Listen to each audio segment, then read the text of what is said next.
Jusqu'à 9h, Good Morning Business. Et nous sommes avec Alon Zeitoun, le directeur général de Naturalia. Bonjour. Avec vous, on va regarder un peu comment se porte le marché du bio. Bien, quand on voit la croissance du marché, plus 10% l'an dernier, vous c'est plus 20%. Tout va bien pour Naturalia?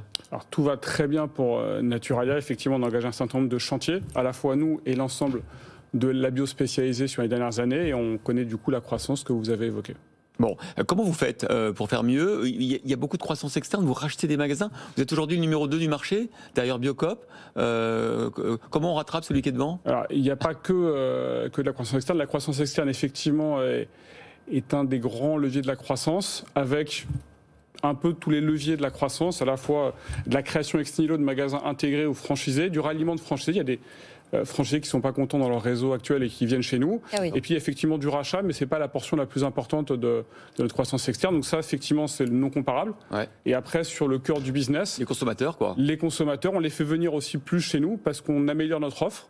Année après année, on améliore notre offre de plus en plus engagée, de plus en plus locale, qui est une forte demande des Français. Là, il y a la concurrence aussi de la grande distribution qui de plus en plus a ses propres rayons bio, ses propres produits bio.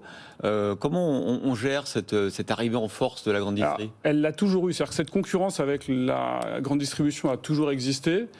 Et en réalité, à mon sens, elle crée nos consommateurs de demain.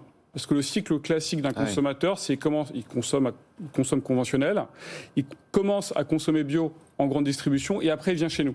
C'est des rabatteurs, les Leclerc et les Carrefour. Ils créent le marché. En fait, c'est indissociable. La bio est indissociable de la bio en grande distribution qui crée les consommateurs et chez nous qui leur donnons une palette complète de produits. On a quand même l'impression que la grande distribution table énormément en termes de communication sur le bio. On a presque l'impression que tout est bio aujourd'hui, que ce soit du produit de beauté au produit pour nettoyer la maison et aux produits alimentaires.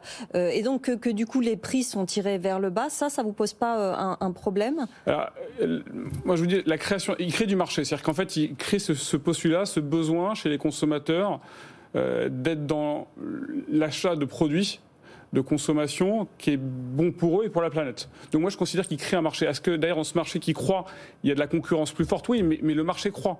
Donc moi, tant que le marché croît, il y a de la concurrence. La concurrence, qu'elle vienne de la grande distribution ou de mes collaborateurs ou mes co-compétiteurs de la bio spécialisée, ça ne me dérange pas. On vous fait de l'œil, parce qu'on a vu qu'effectivement Bio C'est Bon avait été racheté par Carrefour. Vous, on vous fait de l'œil aussi pour vous racheter? Nous, on appartient au groupe Casino, donc il n'y a pas de question à date de... Est-ce que c'est intéressant le bio parce que on a parfois l'impression que il faut consommer bio, c'est-à-dire que est-ce que c'est un achat plaisir ou est-ce que c'est un achat maintenant, c'est un peu la com de beaucoup d'enseignes, un achat contraint, j'ai envie de dire obligatoire. Alors c'est intéressant que vous évoquiez ça parce que justement on lance une campagne de communication sur ce thème-là. C'est-à-dire, qu'est-ce que vous voulez dire aux consommateurs? Le consommateur aujourd'hui, effectivement, on le sent, il se sent contraint. Il y a un diktat quasiment aujourd'hui d'être dans ce bon que vous évoquiez. Toutes les enseignes, qu'elles soient alimentaires ou non alimentaires, sont sur ce créneau du bon, du bien. On est quasiment sur le good washing. Effectivement, il y a des impératifs. Et ces impératifs, on a l'impression qu'en fait, ils pèsent sur le consommateur. Et tout notre enjeu au consommateur, c'est de lui évoquer que justement, on doit rester dans le plaisir, dans la gourmandise. Mais il pèse parce qu'il sait que ça va être plus cher. Non, ce que je veux dire, il pèse mentalement. Oui, c'est-à-dire qu'en fait, il a une implication. Mais ça pourrait être du plaisir parce que le consommateur se dit non seulement je vais me faire du bien, mais en plus je ne vais pas perdre du pouvoir d'achat. Le problème des Français aujourd'hui, d'ailleurs que dans la grande distribution, il y a une progression forte des produits bio, mais pas tant que ça, parce que le premier critère du consommateur, quand vous parlez à Leclerc, quand vous parlez à Bompard, c'est quand même le pouvoir d'achat. Je pense qu'il y a deux sujets. Enfin, c'est un prix et un produit qu'on va acheter. Le produit chez nous, en bio spécialisé, il a une vraie valeur. Et moi, je suis convaincu que le consommateur, quand on lui explique ce qu'il y a derrière le produit, il est prêt à payer cette valeur. Tous les consommateurs qui se tournent aujourd'hui vers le France, vers le local, c'est bien parce qu'ils considèrent qu'ils sont prêts à payer plus cher quand ça vient de France. À l'achat chez nous, un produit qui vient de France, c'est 2 fois plus cher qu'un produit qui vient d'Espagne. Et pourtant, on nous demande un produit qui vient de France. Ouais, mais chez vous, mais dans les hyper, c'est ce que nous disent les patrons de grands hyper, quand ils proposent un produit, quand ils mettent en avant le Made in France, parce que voilà, mais que c'est un peu plus cher, dans les chiffres des ventes, c'est pas ce produit-là qui est acheté. C'est encore une fois différents types de consommateurs. On n'a pas tous les mêmes consommateurs. Les consommateurs qu'on attire nous, ce sont ceux qui sont prêts à payer ce prix-là, quitte à faire des arbitrages sur le reste de leur consommation. Ouais. Vous venez de dire un truc qui m'a un peu effrayé là quand même. Vous dites quand on propose un produit français, il est 2 fois plus cher qu'un produit espagnol. C'est normal ça? C'est une réalité. En fait, on n'a pas les mêmes coûts. Il est 2 fois plus cher. Français, production, c'est-à-dire produit une tomate, une pêche, un brugnon, etc., un concombre. C'est une réalité, c'est-à-dire qu'on a des fermes qui sont plus petites, on a un coût salarial qui est moindre. Donc ça fait qu'effectivement ça coûte 2 fois plus cher. Mais encore une fois, il y a une réalité derrière qui est un modèle social qui n'est pas le même que d'autres pays du sud de l'Europe et qu'il faut assumer. Et c'est pas grave. Mais est-ce que le produit est meilleur du coup? Écoutez, moi je trouve qu'en fait, venez chez nous, notamment en ce moment en fait en Ile-de-France, parce on est à Paris, il y a une dizaine de produits qui sont vraiment en Ile-de-France, allez voir, mais effectivement le goût est bien meilleur. Vous parliez de plaisir tout à l'heure, nous on centre la notion de plaisir sur la notion de goût. Vous parliez des stéréotypes, des dictats liés au bio, vous pouvez nous en donner quelques-uns? Mais il y en a plein. En fait, le sujet n'est pas tellement c'est la multiplicité de ces dictats. On parlait tout à l'heure du local, effectivement, ce dictat de manger local. Il y a celui qui est de dire zéro plastique.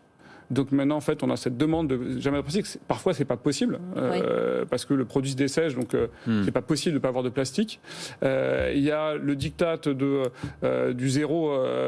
C'est tout des zéros, zéro pesticide, zéro. Ultra culpabilisant finalement. À la fin, en fait, l'accumulation de tout fait qu'en fait, on est culpabilisé. Et nous, l'enjeu, c'est de dire, en fait, venez pour le goût. Nous, en fait, on a pris tous ces engagements-là. On est la première, d'ailleurs, et la seule enseigne de distribution alimentaire Bicorp. Donc, les engagements, on les prend, on les fait pour vous, mais vous, venez l'esprit libre. On va parler de Bicorp, on va parler d'impact. Tout à l'heure, on aura évidemment Cyril Ariel. J'ai vu que pendant en pleine crise, donc on n'a pas beaucoup parlé, c'est l'occasion de le faire aujourd'hui, vous avez modifié vos statuts pour y intégrer votre raison d'être. Ça me fait toujours rire, les raisons d'être. Pardon, mais votre raison d'être, c'est donner la liberté de faire du bien aux hommes, à la nature. Ouais. Qu'est-ce que ça change vraiment, concrètement? C'est important comme sujet, parce que toutes les entreprises se posent la question. Qu'est-ce que ça change de dire ça dans la manière dont vous fonctionnez au jour le jour? Alors, c'est intéressant ce que vous disiez ça, parce que moi aussi ça me fait rigoler. Là, ça me fait rigoler parce qu'en fait, parfois, je vois d'entreprises, en fait, je me dis non, mais en fait, leur raison d'être, c'est pas vraiment qui ils sont. Nous, la raison d'être, en fait, elle est consubstantielle à qui est Naturalia. C'est-à-dire qu'on était comme ça avant de se le dire. On l'a mis dans les statuts en 2020, mais en fait, on l'avait fait en 2016. C'est-à-dire qu'en fait, on n'a juste pas mis dans les statuts, mais cette raison d'être, en fait, elle est issue d'une réflexion qu'on a eu avec l'ensemble de l'entreprise, magasin-siège, il y a 5 ans de cela. Et pourquoi ça vous fait rigoler alors? Non, pourquoi ça me fait rigoler? Parce qu'effectivement, il y a parfois une dissonance entre la mission qui est écrite et la réalité. La réalité. Chez nous, c'est la réalité. Et en fait, vous me dites qu'est-ce que ça change? En fait, ça change qu'aujourd'hui, chez tout le monde, c'est un impondérable. C'est-à-dire qu'ils sont tous dans cette logique de c'est ma mission. Ils travaillent pour ça. Vous avez vraiment réussi à ce que vos salariés aient cette conviction et cette fierté? Alors, j'ai la chance, les gens qu'on recrute en général l'ont. Ils viennent chez nous pour une mission. Donc, ils l'ont au démarrage. Nous, ce qu'on leur donne, c'est la possibilité de le réaliser. Eh bien, merci beaucoup d'avoir été avec nous ce matin pour Naturalia, Alon Zeitoun. Je vois que le business marche bien, plus 20%. Donc, ça fait plaisir d'avoir des chefs d'entreprise qui ont des bons résultats. Emmanuel Le Chypre, vous êtes d'accord? Est-ce que vous avez, parce que ça va être le sujet de Manuel, est-ce que vous avez des problèmes pour recruter? Tout à fait. Depuis la rentrée, on a des problèmes pour recruter. Et pas forcément des gens très qualifiés, je veux dire, pas forcément des bacs plus 5 ou des bacs plus 7. Nous, l'essentiel de nos collaborateurs, effectivement, c'est des gens qui n'ont pas forcément de diplôme. Et depuis, notamment, le déconfinement mi-mai, ça devient plus compliqué de recruter. Allez,